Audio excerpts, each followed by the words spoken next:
दोस्तों नमस्कार। सरल नर्सिंग के इस ऑनलाइन प्लेटफॉर्म पे आपका हार्दिक स्वागत है और अभिनंदन है। इस चैनल को आप ज़्यादा से ज़्यादा शेयर और सब्सक्राइब कीजिए ताकि जरूरतमंद जो विद्यार्थी है वो इस नर्सिंग कोर्स का लाभ उठा सके और कंपटीशन की तैयारी कर सके और अपने सपनों को साकार कर सके नर्सिंग ऑफिसर बनने के लिए। ठीक है, अपन आज डिस्कस करेंगे कम्युनिटी हेल्थ नर्सिंग में अपनी 15वीं क्लास अपन पढ़ रहे थे कम्युनिटी केवल डिजीज है ना, उसमें अपन HIV वगैरह पढ़ लिए हैं। आज हमारा टॉपिक है मलेरिया। मलेरिया के साथ अपन शॉर्ट में नेशनल मलेरिया कंट्रोल प्रोग्राम भी डिस्कस करेंगे। ठीक है साथियों, तो जुड़िए मेरे साथ, ज़्यादा से ज़्यादा इस वीडियो को शेयर सब्सक्राइब और लाइक कीजिए। ठीक है, तो आज अपन डिस्कस करेंगे मलेरिया के बारे में, नेशनल मलेरिया कंट्रोल प्रोग्राम। ठीक है, मलेरिया है ना, it is a protozoal parasitic and vector borne disease. Malaria क्या है? एक प्रोटोजोअल से नियमित डिजीज हैं, पैरासाइटिक डिजीज हैं और वेक्टर बोर्न डिजीज हैं। ठीक है, मलेरिया का जो मुख्य कॉजेटिव एजेंट है वो क्या है? प्लाज्मोडियम है ना, और प्लाज्मोडियम क्या है? प्रोटोजोअल। ठीक है, ये ना मलेरिया वायरल है ना बैक्टीरियल है, ये है प्रोटोजोअल। ठीक है, और ये मोस्ट कॉमन कॉज है किसका? मलेरिया का, प्लाज्मोडियम। ठीक है, समझने लायक कुछ है नहीं इसमें। ठीक है, सीधा सिंपल है। मलेरिया क्या है? प्रोटोजोअल पैरासाइटिक और वेक्टर बोर्न डिजीज, जिसका मलेरिया का जो मुख्य कॉज है, कॉमन कॉज है, वो है प्लाज्मोडियम। और प्लाज्मोडियम क्या है? प्रोटोजोअल। ठीक है, classification of Plasmodium in 4 groups. ये जो मोस्ट कॉमन कॉज है इसको अपन ने 4 भागों में बांटा है कि ये 4 भागों में बांटा अपन है ना। कौन कौन 4 भाग है? Plasmodium vivax, Plasmodium falciparum, Plasmodium oval, Plasmodium malaria. ठीक है, ये जो वाइवेक्स है, प्लाज्मोडियम वाइवेक्स है, मोस्ट प्रेजेंट इन इंडिया। 51% ये पाया जाता है भारत के अंदर। जो मोस्ट पॉजिटिव एजेंट है मलेरिया का वो है प्लाज्मोडियम वाइवेक्स। ठीक है, और Plasmodium falciparum most common danger form. ये सबसे, अगर मोस्ट कॉमन का पूछ ले तो आपको क्लिक करना है वाइवेक्स, और अगर मोस्ट कॉमन डेंजर फॉर्म का पूछ ले तो आपको क्लिक करना है फैल्सिफेरम, है ना। और ये कितने परसेंटेज होता है? 48%। प्लाज्मोडियम ओवेल और प्लाज्मोडियम मलेरी, ये 2 अन्य प्रकार के प्लाज्मोडियम हैं जो कि लेस इन इंडिया, इंडिया में बहुत ही कम देखने को मिलेंगे। और कितने देखने को मिलेंगे? 1 to 2%। ठीक है, नोट कर लीजिएगा, इसमें कुछ है ना, एग्जाम की दृष्टि से बहुत इंपॉर्टेंट है। अगर मोस्ट कॉमन का पूछ ले इंडिया में तो प्लाज्मोडियम वाइवेक्स, और अगर मोस्ट कॉमन पूछ ले आपको है ना, प्लाज्मोडियम के जो मोस्ट कॉमन फॉर्म है वो है प्लाज्मोडियम फाल्सिफेरम। ठीक है, ये इंडिया में 48% पाया जाता है। प्लाज्मोडियम ओवेल और प्लाज्मोडियम मलेरी ये लेस इन इंडिया, इंडिया में बहुत कम पाया जाता है। कितने? 1 to 2%। ठीक है साथियों, फिर इनका जो ये किसके काटने से होता है? एनाफिलीज फीमेल है ना, मादा मच्छर के काटने से ये मलेरिया फैलता है। अब इनको 2 भागों में अपन ने डिवाइड करते हैं, है ना। एनाफिलीज कैल्सीफेरेनेस है ना, कैल्सीफेरेनेस, और एनाफिलीज स्टेफीफेरेनेस। ठीक है, ये जो है अक्सर प्रेजेंट इन विलेज और ये सिटी। जो मलेरिया विलेज लेवल में फैलता है अक्सर ये इस प्रकार के एनाफिलीज कैल्सीफेरस के मच्छर के काटने से होता है, और जो मलेरिया सिटी में फैलता है वो एनाफिलीज स्टेफिन्स के काटने से फैलता है मलेरिया। ठीक है, तो विलेज वाला कौन सा हो गया? कैल्सीफेरस, और सिटी वाला कौन सा हो गया? स्टेफिन्स। ठीक है, ये दो डिवाइड किए अपन ने किसके? मादा एनाफिलीज के। जो एनाफिलीज होता है फीमेल, उनको 2 भागों में बांटा है। पहला भाग एनाफिलीज कैल्सीफेरस, ये जो विलेज में पाया जाता है। दूसरा एनाफिलीज स्टेफिन्स जो सिटी में पाया जाता है। ठीक है, इंक्यूबेशन पीरियड अपन लगातार पढ़ रहे हैं कि इंक्यूबेशन पीरियड क्या है। अब तो आपको याद होना चाहिए इंक्यूबेशन पीरियड किसे कहते हैं। जब कोई माइक्रो ऑर्गेनिज्म शरीर में प्रवेश करता है, प्रवेश करने के बाद वो कितने दिन के अंदर अपने साइन एंड सिम्टम दर्शाता है, उसके जो बीच वाला जो अवधि होती है, बीच वाला जो पीरियड होता है, उसको बोलते हैं क्या? Incubation period. प्लाज्मोडियम वाइवेक्स का जो इंक्यूबेशन पीरियड होता है वो क्या होता है? 8 to 7 डेज, ठीक है, और ये 14 इनका एवरेज है, 14 डेज एवरेज, ठीक है। प्लाज्मोडियम फैल्सिफेरम 9 से 14 दिन इनका क्या होता है इंक्यूबेशन पीरियड, और 12 दिन क्या होता है इसका एवरेज। प्लाज्मोडियम ओवेल 16 से 18 दिन और 17 दिन क्या होता है इसका average. Plasmodium malaria, Plasmodium malaria है ना, ये 18 से 40 दिन के बीच में इसका होता है इंक्यूबेशन पीरियड, और 28 दिन क्या होता है इसका एवरेज, ठीक है। ये तो रेंज हो गई। अगर आपको रेंज में पूछे तो ये आपको सीक्वेंस याद रखना है, और अगर आपको एवरेज पूछ ले तो आपको 14, 12, 17 और 28 आपको याद रखना है, ठीक है। नोट कर लीजिएगा, एग्जाम में दस ये भी बहुत इंपॉर्टेंट है। चलते हैं अपन आगे, कुछ नोट्स है मलेरिया को लेके।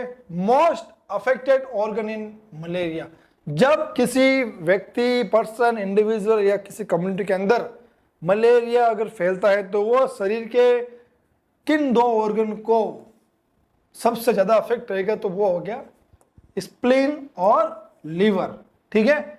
Malaria cause haemolytic anaemia, malaria haemolytic anaemia भी कोज करता है, क्योंकि आरबीसी जो डिस्ट्रिक्ट है वो बढ़ जाता है, ठीक है। Which person is not allowed to visit endemic area of malaria, वे कौन से पर्सन है जो एंडेमिक एरिया जो मलेरिया के होते हैं वहां पर अलाउ नहीं है, तो वे पर्सन कौन से हैं, सिकल सेल एनीमिया। जिनको सिकल सेल एनीमिया हो रखा है उनको यहाँ पर अलाउ मना है एंडेमिक एरिया में, एंडेमिक एरिया ऑफ मलेरिया में, ठीक है। तो सिकल सेल वाले पेशेंट को एंडेमिक एरिया ऑफ मलेरिया में क्या है, प्रवेश निषेध है, अलाउ नहीं है। और क्या है, जो शरीर के जो सबसे मलेरिया होने के बाद जो शरीर में जो सबसे अफेक्ट होते हैं ऑर्गन या मलेरिया जिसको सबसे ज्यादा और अफेक्ट करता है वो कौन से है, स्प्लीन और लीवर, ठीक है। Malaria cause haemolytic anaemia, okay.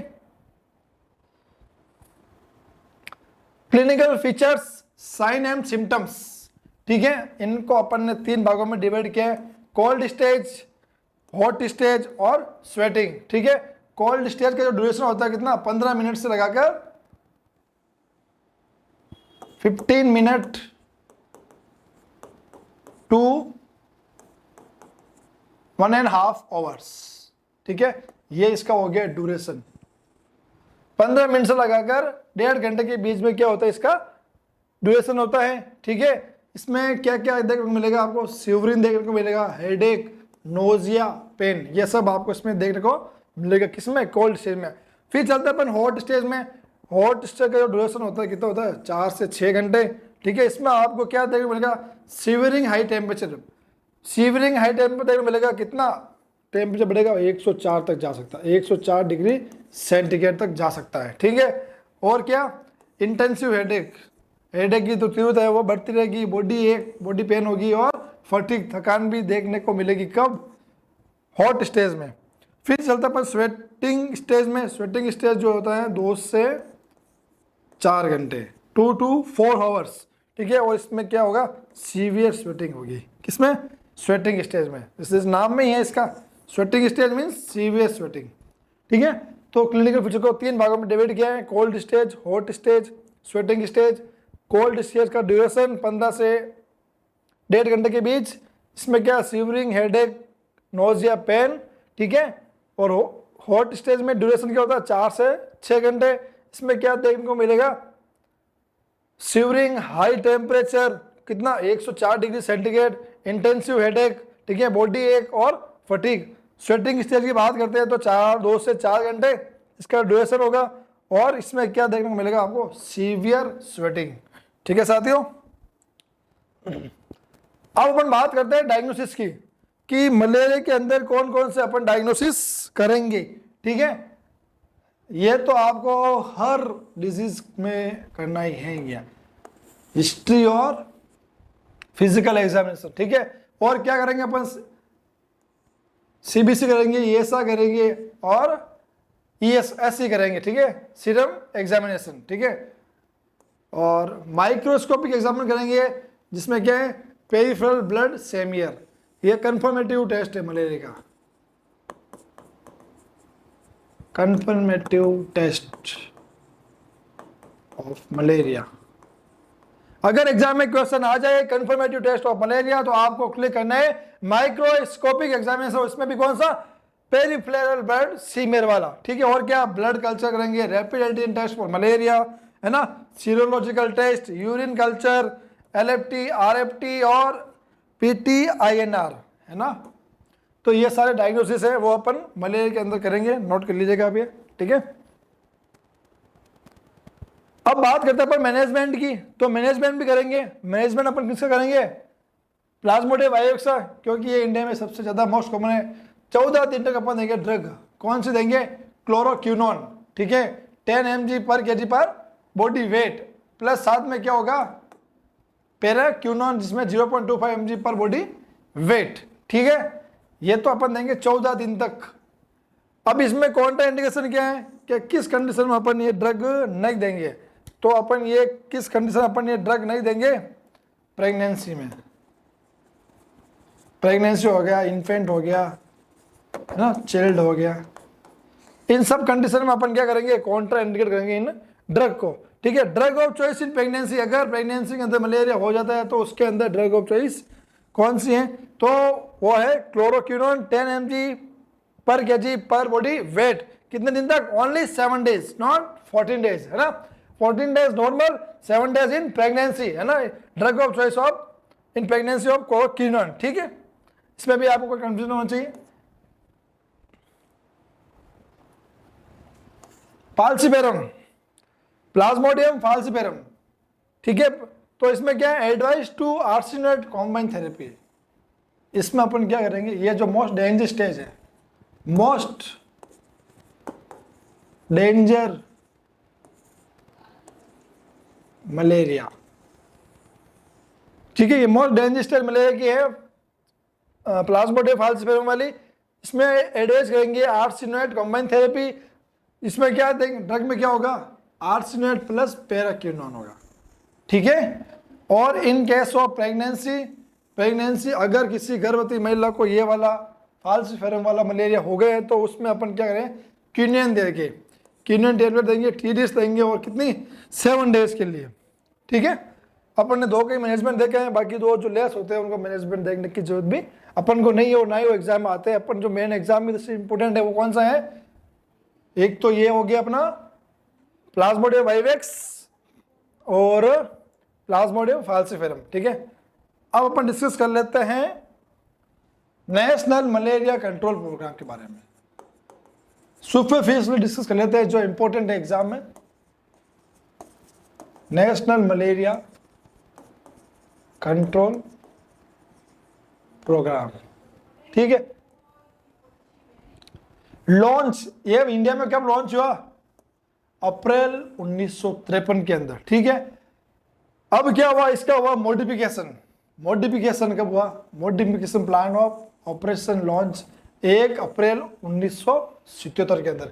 ये सब आप नोट करते जाइए, एग्जाम की दृष्टि से बहुत इंपॉर्टेंट है, ठीक है। लॉन्च कब हुआ, अप्रैल 1953 के अंदर। इसका मॉडिफाई कब किया गया, 1 अप्रैल 1977 के अंदर इसका मॉडिफाई किया गया। फिर क्या हुआ, नामकरण चेंज हुआ। अब किस में क्या चेंज हुआ, नेशनल मलेरिया कंट्रोल प्रोग्राम को चेंज करके नामकरण करके क्या कर दिया, नेशनल मलेरिया इरिडिकेशन प्रोग्राम। कब किया, 1998 के अंदर, ठीक है। National malaria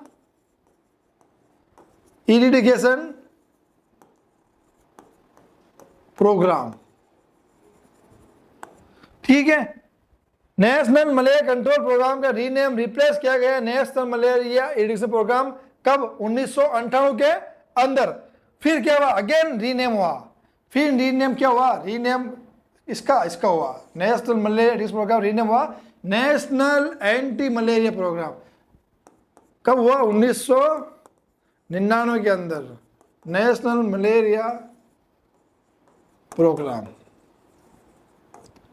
national anti malaria programme 1999 के अंदर अगेन रीनेम चलते ही गया, ठीक है। और फिर क्या नाम हुआ, NVBDCP, ये 2002 के अंदर इसका नामकरण हुआ, ठीक है, जिसका फुल फॉर्म क्या होता है, national vector borne disease control programme 2002 के अंदर। National, N means national, V means vector, B means borne, D means disease, C means control, P means programme, 2002 के अंदर, ठीक है। कोई कंफ्यूजन नहीं होना चाहिए, एग्जाम की दृष्टि से बहुत ही इंपॉर्टेंट है ये। फिर क्या हुआ, नेशनल फ्रेमवर्क तैयार किया गया, जिसमें क्या हुआ, मलेरिया को खत्म करना था, एक टारगेट कि 2016 से 2030 के बीच में मलेरिया को क्या करना है, खत्म करना है। जो फ्रेमवर्क लॉन्च कब हुआ, फरवरी 2016 के अंदर, ठीक है। The global technical strategy for malaria, global स्तर पर मलेरिया को खत्म करने के लिए स्ट्रेटजी बनेगी WHO द्वारा। कब बनेगी, 2016 से 2030 के मध्य खत्म करना है। कब WHO ने अडॉप्ट किया, मई 2015 के अंदर। WHO ने इस नेशनल मलेरिया प्रोग्राम को 2015 के अंदर अडॉप्ट कर लिया है, मई 2015 के अंदर। और स्ट्रेटजी बनेगी 2016 से 2030 के मध्य मलेरिया को क्या करना है, खत्म करना है भारत के अंदर। धन्यवाद दोस्तों, अपने अगली क्लास में और एक डिजीज लेके आएंगे, तब तक के लिए धन्यवाद।